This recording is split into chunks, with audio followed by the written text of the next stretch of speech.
ペイソンペイソンペイソンペイソンペイソンペイソン、よろしく頼む。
シングルの恨みを返したぞ。テニスは楽しく。テニスは楽しく。テニスは楽しく。テニスは楽しくやりましょう。テニスは楽しくね。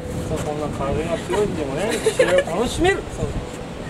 きれいにまとめるんだよね。テニスはね、そういうもんだからね。元気を出してやると。はい、ということで、次回はね、またね、リベンジをね、無風の時にね、やったら勝っちゃうと思うんでね、よろしくお願いします。僕らちょっと風にね、慣れてなかったんでね、この2人はもうずっと風の中ランダーしてた。ずっと練習してましたもんね。お待ちしております。ということで、このチャンネルが面白かったらぜひぜひチャンネル登録、グッドボタンよろしくお願いします。それでは以上です。ありがとうございました。いやー、負けた。